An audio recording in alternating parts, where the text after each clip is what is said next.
Hola, Hola. hola Iglesia Raíces en casa, nuevamente otra semana en cuarentena. Sí. Buen día, Dios le bendiga. Bienvenidos a la Iglesia Raíces, como Mar dice, en casa. Una semana más que estamos así, pero contentos, alegres de saber que estás del otro lado, también conectados, disfrutando de la presencia del Señor.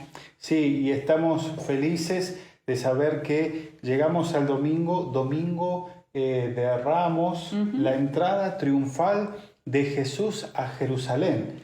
Es un momento muy especial para todos. Para todos. Esta semana es una semana para el cristianismo, una semana muy significativa. Entonces, por eso lo estamos empezando con alegría, porque sabemos el final. Es doloroso el final, pero al mismo tiempo es un final de victoria.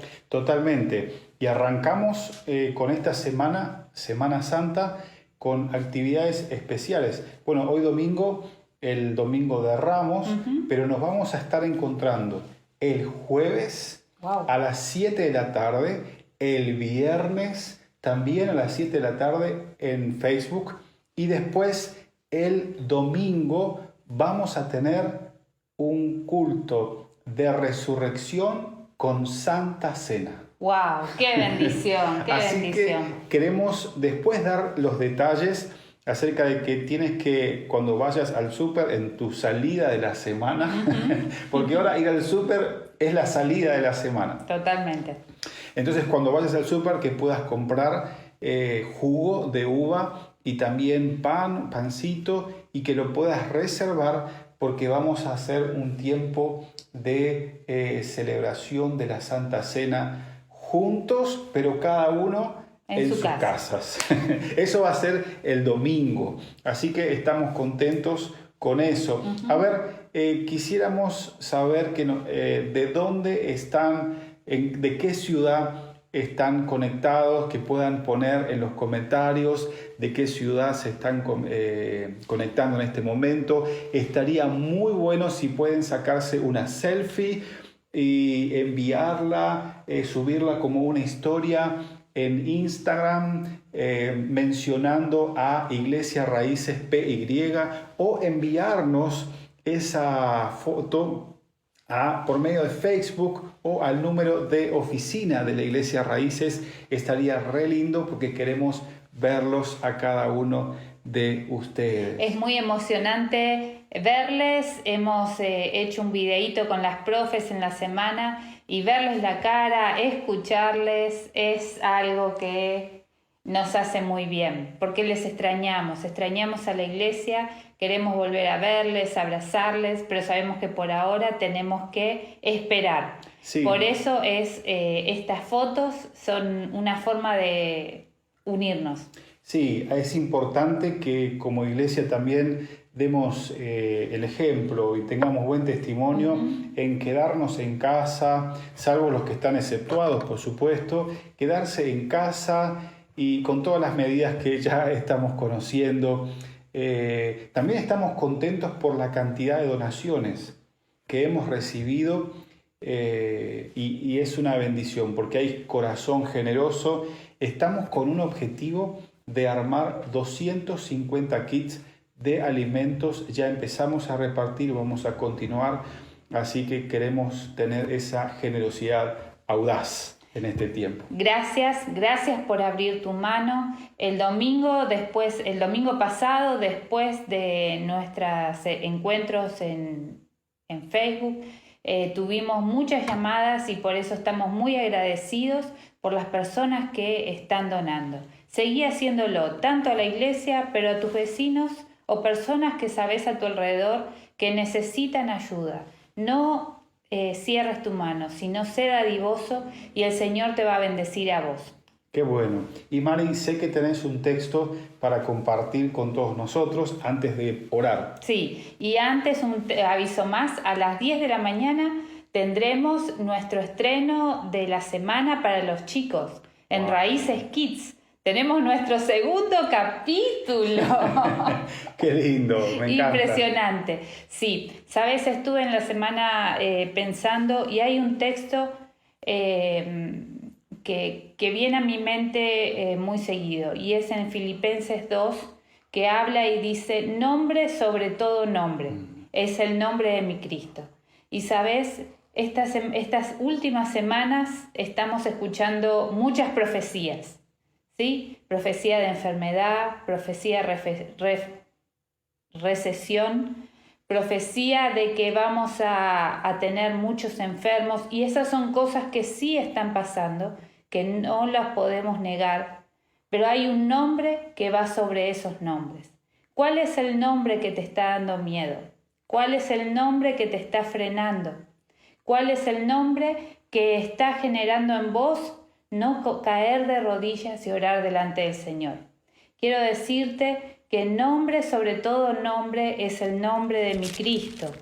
Y ese es el texto que yo te quiero dejar. Está en Filipenses 2.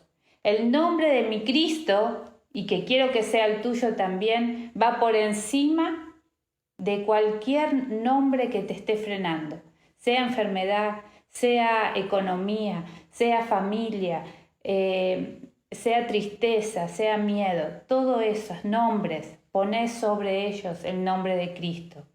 Y confiemos que Él nos dará las herramientas, nos dará las ideas, nos dará la paz para poder avanzar y pasar todo este momento difícil agarrados de la mano del Señor. Nombre sobre todo nombre. Amén. Que pueda ser así y que puedas orar la Biblia. Me encanta esto de orar la Biblia. Leer el texto en Filipenses que habla de Jesús, que tiene nombre sobre todo nombre, y orar la palabra de Dios. Y nosotros ahora queremos orar. Entonces, si estás ahí con tu esposa, quizás los chicos, vamos, júntense todos, reúnan la familia, tómense de las manos, vamos a orar y después sí, el mensaje de la palabra de Dios. Oramos. Señor Jesús, yo te doy muchas gracias. Gracias porque una semana más nos encontramos aquí para alabar y exaltar tu nombre. Señor, hoy nuestro corazón quiere estar en una actitud de alabanza y de adoración a ti, porque aunque la situación fue difícil, aunque el momento fue difícil, pero has decidido pasarlo en obediencia para que hoy nosotros seamos salvos, nosotros hoy estemos alabando y teniendo la esperanza de que somos hijos tuyos, de que tenemos tu protección y tu cuidado. Declaramos que tu nombre es nombre sobre todo nombre, nombre sobre toda enfermedad, nombre sobre todo miedo, sobre toda tristeza, nombre sobre toda la economía y los problemas que puedan venir. Sabemos que tu nombre es precioso y que vos vas a dar salida a cada una de estas cosas. Sabemos, Señor, que como hijos tuyos no estamos desamparados, sino que tú eres precioso, que no te quedas dormido. El Salmo 121 dice que el que guarda a Israel no duerme. Entonces tenemos la confianza que estamos orando a un Dios poderoso. Por eso, Señor, en este momento ruego que tu Espíritu Santo esté moviéndose en las personas que están escuchando esta oración, que puedas traer paz, traer un alivio a su corazón, que tu Espíritu Santo también les inquiete a pedir perdón por sus pecados, a arrepentirse, a caer de rodillas y humillarnos delante de ti. Que podamos ser fieles a ti. Te amamos, Señor, te damos gloria a ti, porque sabemos que tu nombre es poderoso. El nombre de Jesucristo tiene poder para transformar nuestras vidas, nuestra familia y nuestra nación. Gracias, Señor, quedamos confiados en ti, en que eres poderoso para hacer mucho más de lo que pedimos o entendemos. A ti sea la gloria. En tu nombre. Amén. Amén. Amén. Nombre sobre todo nombre. Gracias, Mari, por orar. Y a todos ustedes les decimos nombre de Jesús sobre todo nombre. Ahora el video de la parte de la Predica. la predicación. Un saludo para los niños, casi me olvido. Todos los niños, ¿cómo están los chicos? Dios les bendiga, les queremos muchísimo. Les mandamos un beso a los niños, saludamos a los niños y esperemos vernos prontos en la escalera. Chau, chau. Chau, chau. Hola queridos hermanos, hermanas, hola querido que estás ahí mirando, escuchando este video. Es una alegría para mí compartir contigo hoy, Domingo de Ramos. Hoy recordamos el ingreso, la entrada triunfal de Jesucristo en Jerusalén, de lo que es la Semana Santa, y tenemos mucha expectativa de lo que la palabra de Dios va a hablar a mi corazón, a tu corazón, con este mensaje que traigo del Evangelio según San Lucas. Desde el capítulo 19 vamos a leer algunos versículos, iniciando en el verso 28, que dice así: después de contar esa historia, Jesús siguió rumbo a Jerusalén, caminando delante de sus discípulos, y al llegar a las ciudades de Betfagé y Betania, en el monte de los Olivos, mandó a 2 discípulos que se adelantaran. Vayan a la aldea que está allí, les dijo, y al entrar verán a un burrito atado que nadie ha montado jamás. Desátenlo y tráiganlo aquí. Si alguien les pregunta, ¿por qué desatan a este burrito?, simplemente digan, el Señor lo necesita. Así que ellos fueron y encontraron el burrito tal como lo había dicho el Señor.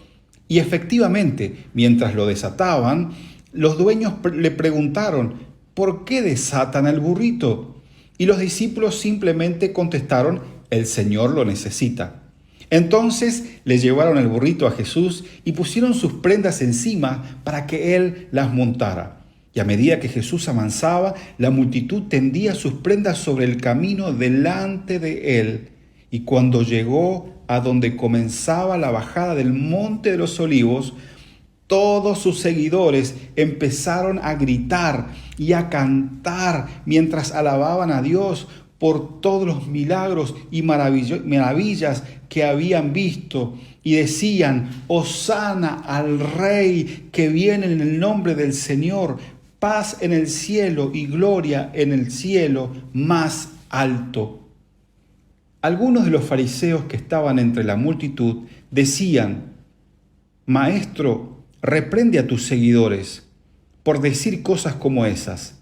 Y Jesús les dijo, si ellos se callaran, las piedras a lo largo del camino podrían aclamar.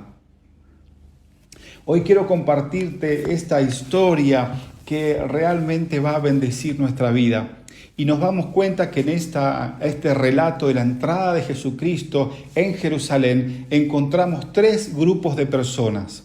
El primer grupo es la multitud, el segundo son los religiosos y el tercero son los discípulos. Vamos a ver cada uno de estos grupos. El primero se trata de la multitud. Vimos el texto que Jesucristo estaba ingresando en Jerusalén y la multitud se amontonó, venían de todos lugares. Recordemos que estamos en una fiesta de Pascua y esto significa que cada judío debía ir hasta Jerusalén, de los lugares, de los pueblos más remotos, llegando por distintos caminos. Una ciudad que no tenía forma de dar hospedaje a tanta gente. Entonces, historiadores dicen que las personas que llegaban, principalmente toda esta gente del interior, se acomodaban en campamentos en las laderas de las montañas. ¿Y qué sucede? Ahí está entrando Jesucristo y vemos a esta multitud. El primer grupo que vamos a analizar, la multitud. Su perspectiva de la multitud, ¿cuál es? Claro, la perspectiva de la multitud es, ¿qué hay para mí? Es de la persona que mira un menú en un restaurante y quiere elegir lo que le sirve para él mismo. Es una perspectiva que está pensando en sus necesidades, en sus gustos, en lo que ellos quieren. Esta es la perspectiva de la multitud. Jesús cumple mis deseos. esos deseos personales. La Biblia dice que estas personas, que claro, creían que Jesucristo venía para poder liberar al pueblo de Israel de esa opresión que tenían bajo el dominio de Roma, y lo consideraban a Jesús como ese libertador político. Entonces ponían todas sus expectativas en Jesús desde esa perspectiva. Ahora, dice el texto en San Juan, capítulo 12, versículo 13, que ellos decían, Hosana. Ellos dicen, Hosana al que viene, sálvanos. Dice San Juan, capítulo 12, versículo 13. Dice lo siguiente, que ellos decían, Hosana, gritaban de esta forma, diciendo, Hosana, quiere decir, bienaventurado el que viene en el nombre del Señor, bendito. Cuando Jesús iba entrando, ellos decían, gritaban justamente esta palabra, Hosana, que significa sálvanos.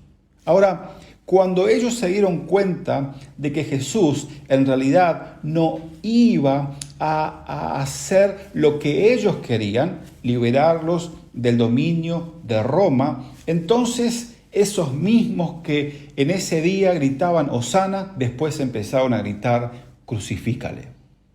Llévenlo a la cruz, crucifícanlo. Esto lo podemos ver en San Juan, capítulo 19, versículo 15. Ahora, ¿cuál es el resultado? El resultado es el siguiente. Cuando una persona está guiada por su egocentrismo, por su propio ego, por lo que le gusta, por lo que desea, eso lo lleva inmediatamente a la decepción.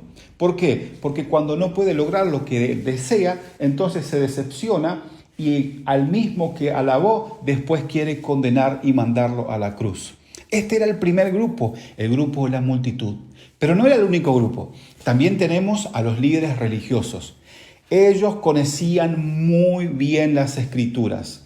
Y vemos en el libro de Zacarías, en el profeta Zacarías, encontramos justamente capítulo 9, versículos 9 al 10.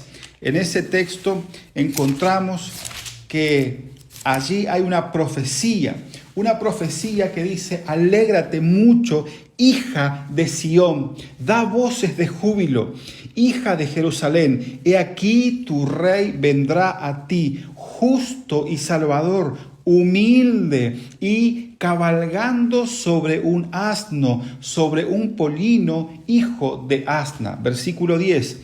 Y de Efraín destruiré los carros y los caballos de Jerusalén. ¿Y qué dice? Y los arcos de guerra serán quebrados y hablará paz a las naciones y su señorío será de mar a mar y desde el río hasta los fines de la tierra. Ahora, la perspectiva de los líderes religiosos no era la misma que la multitud.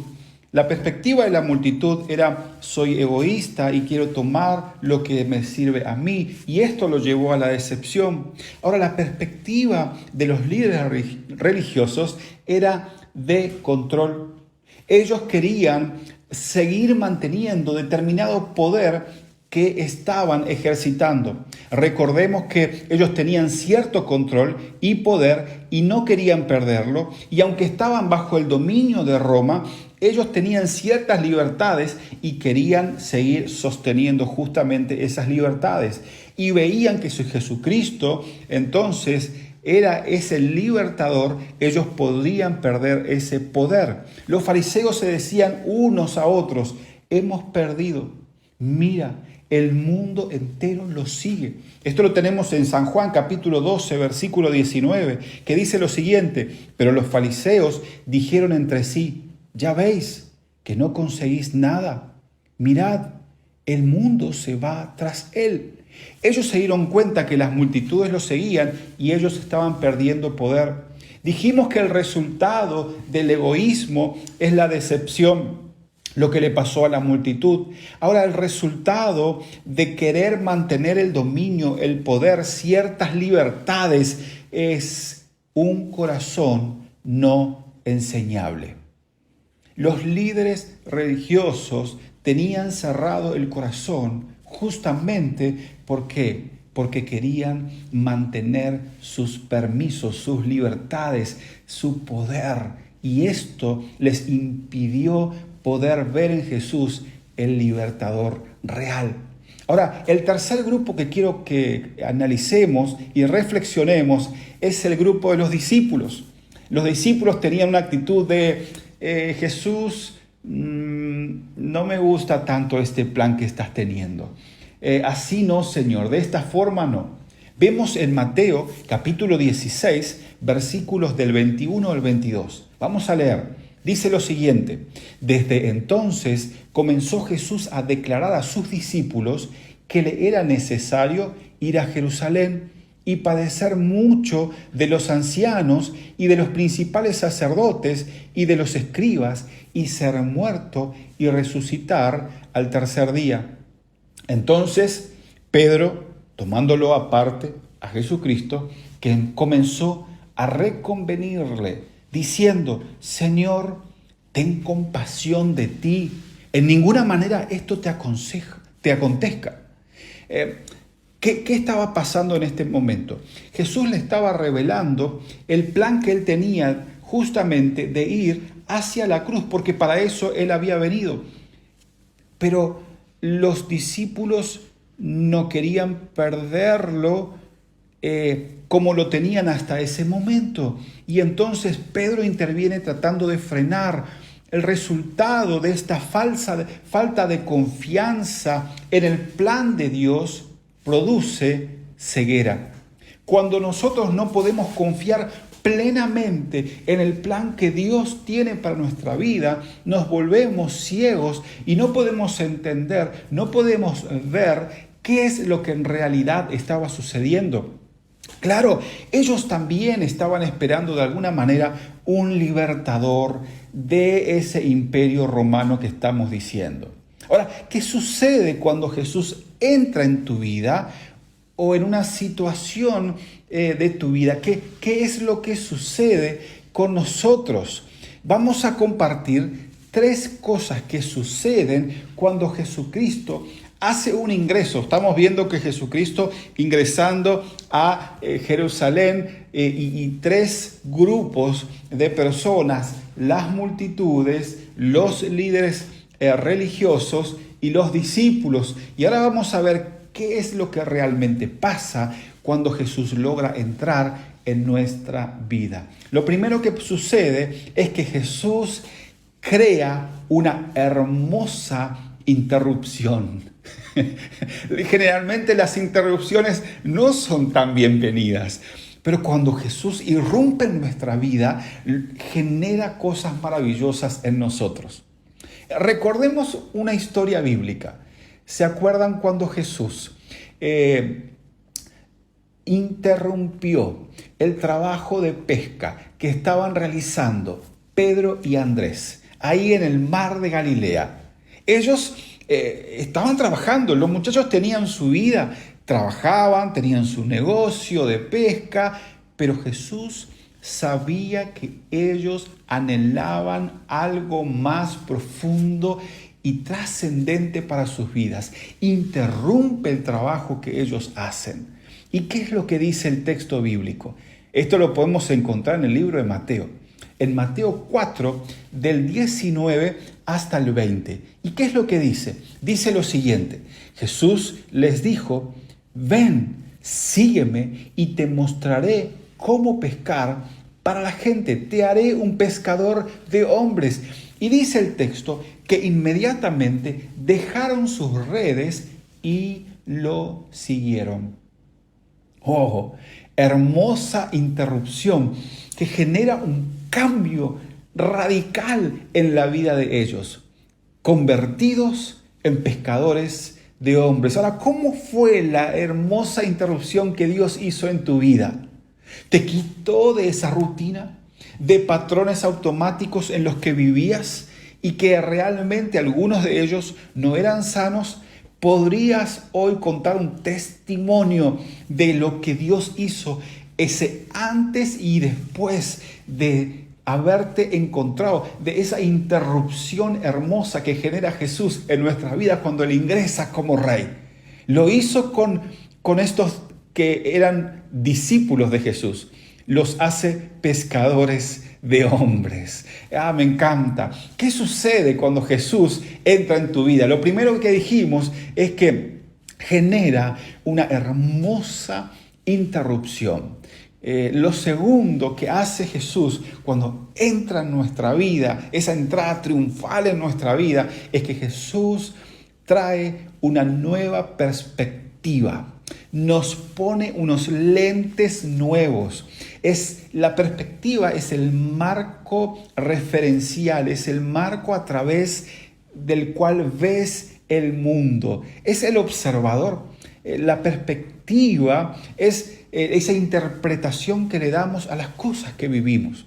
Por ejemplo, ahora que estamos pasando este tiempo de cuarentena, algunos están viendo a su casa como una cárcel, pero otros están viendo a su casa como su hogar, como un lugar de protección, como un lugar en el cual pueden estar compartiendo con sus familias, trabajando. Claro que tal vez hay, por supuesto que esto trae ciertas limitaciones, pero la cárcel en este momento, la cárcel en este momento no es una casa. La casa es lugar de protección. Ahora, esto es perspectiva.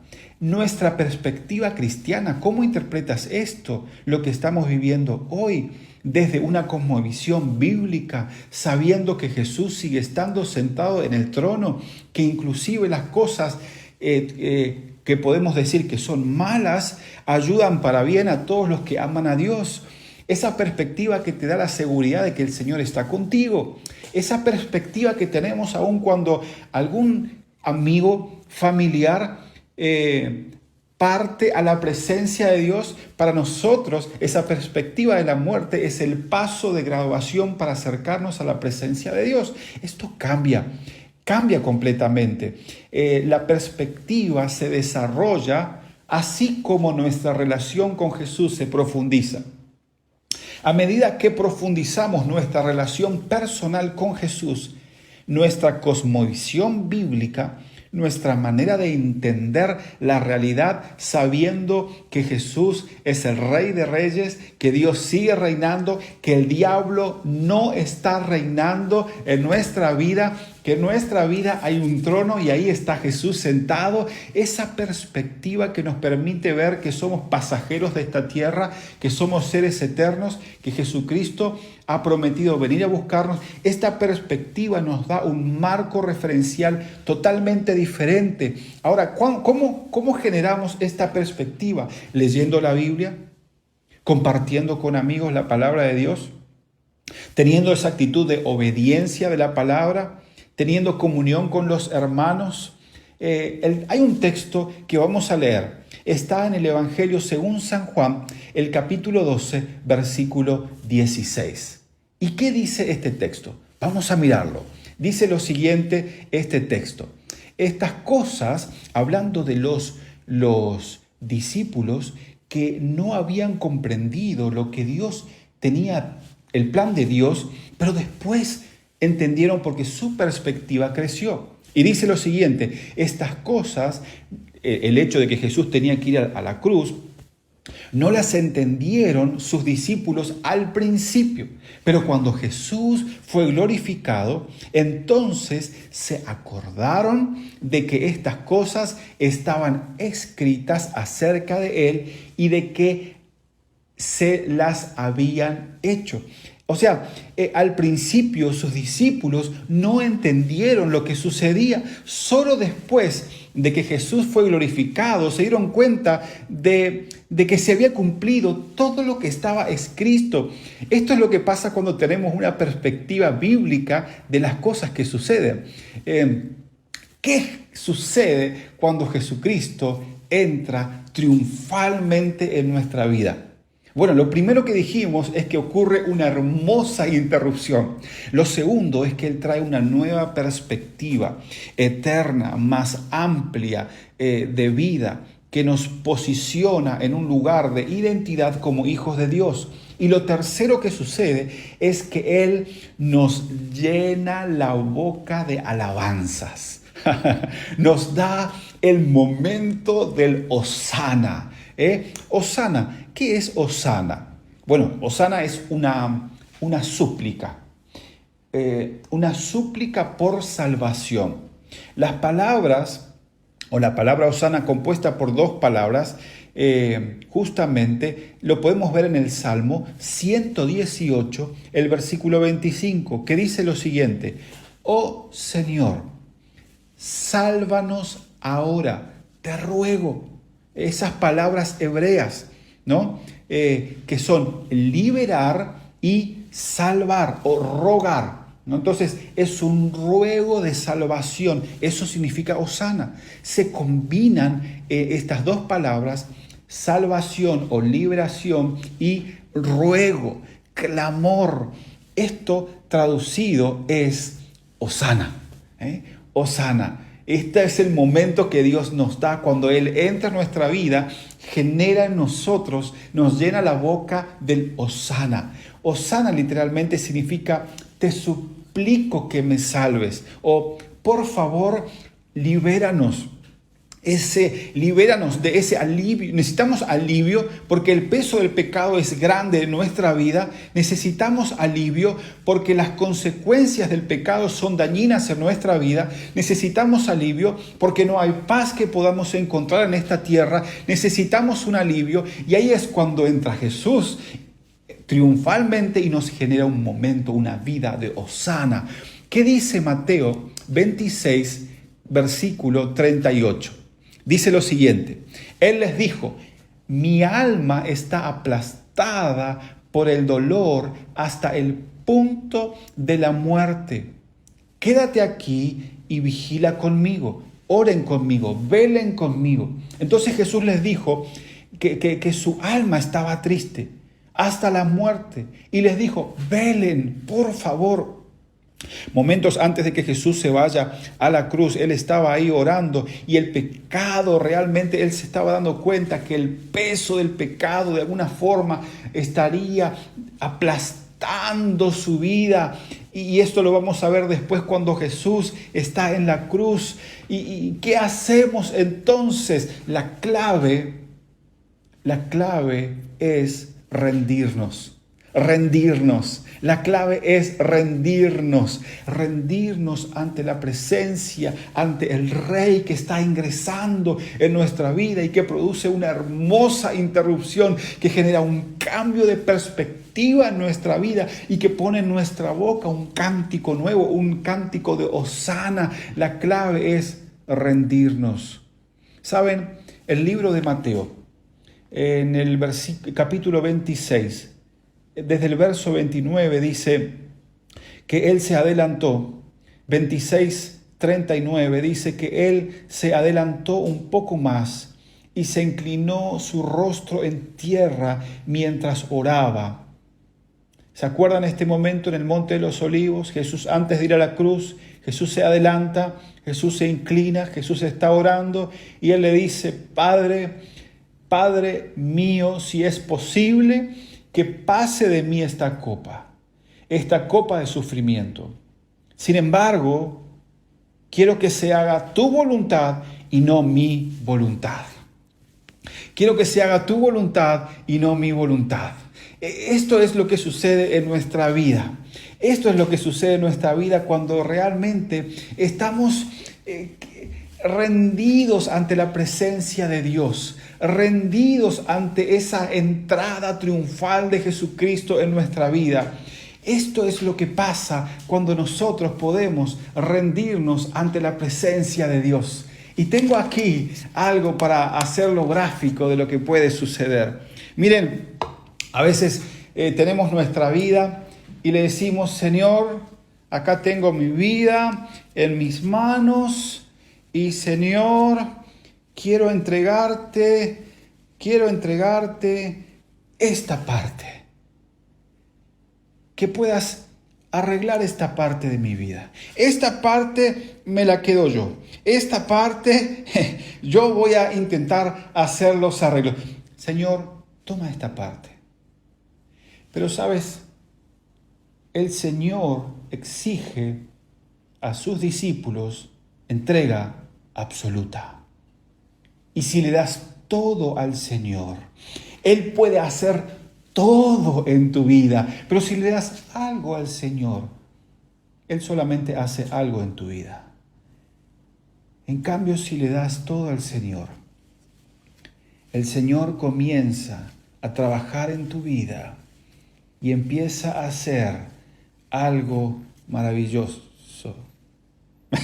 Bueno, no así como lo hago yo, Él lo va a hacer bien, pero cuando le entrego todo en las manos del Señor y estoy rendido a los pies del Señor, entregado, Señor, aquí está mi vida, aquí te entrego todo, esto es lo que yo soy, Jesús. Aquí entra en mi corazón, haz de mi vida lo que tú tienes que hacer. Jesús está listo entonces para entrar en tu vida, hacer un milagro absoluto. Y tú puedes hacer dos cosas frente a la entrada triunfal de Jesús. O puedes luchar con Él y oponerte a Él, o puedes rendirte a Él. Y quiero invitarte